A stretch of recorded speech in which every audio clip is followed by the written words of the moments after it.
Now, how good is the 2022 Vitpilen 401? Let's find out.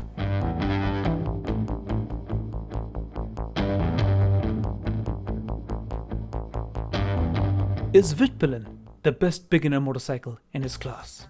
It probably is. Or is it an urban bike? Or is it both? Let us have a look at it.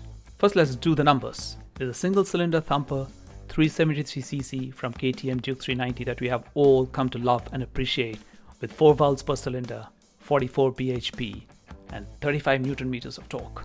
The torque delivered is low down in the revs, giving you the rush of adrenaline that I do not mind at all. Imagine that torque with a super lightweight bike that is just 155 kilos dry.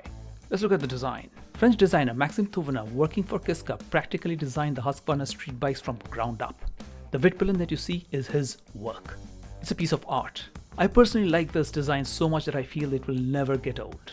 It has a retro look with a very modern urban feel to it. That round LED headlight that is now on all street bikes from Husqvarna gives the bike the vintage look. But this bike is more than just avant-garde looks.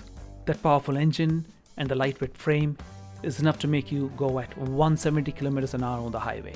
It is a legit Café Racer with a low slung clip-ons and high rear set foot pegs, giving you the forward-leaning stance to do your London-style cafe racing. That is just the origin of the term. Nobody does cafe racing anymore, I'm afraid, unfortunately. This bike gives you more features per dollar than any bike you'll find out there. First, let us talk about handling. The engine is slung from a chromium alloy steel trellis frame that gives the handling rigidity. You can lean into your corners and get away. Then you have the renowned WP suspension, which is independent and fully adjustable, rebound and compression. You can adjust your suspension according to your needs and the needs of the road that you're on. The rear suspension is also preload and compression adjustable. No bike in this price range gives you that much. This bike comes with a quick shifter, both upshift and downshift.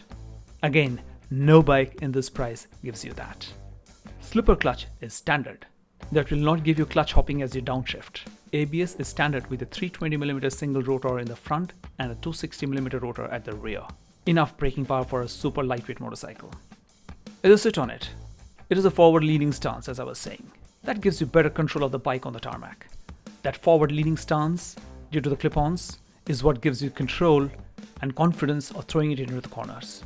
The thigh snuggles in comfortably in the curve of the tank. The seat height is 835mm. It may not sound like much, but when you actually sit on it, it may feel a little high. I am 165 cm tall for reference. What are the cons? The tank capacity is the only con that I can think of. It is a mere 9-liter tank, which gives you a range of about 190 km with aggressive riding, probably 210 km with a little more conservative riding. But then this is a Café Racer and not a touring bike. You're not looking to go cross-country with this, or are you? My verdict: I've ridden this bike over a period. It rides beautifully and it rides fast.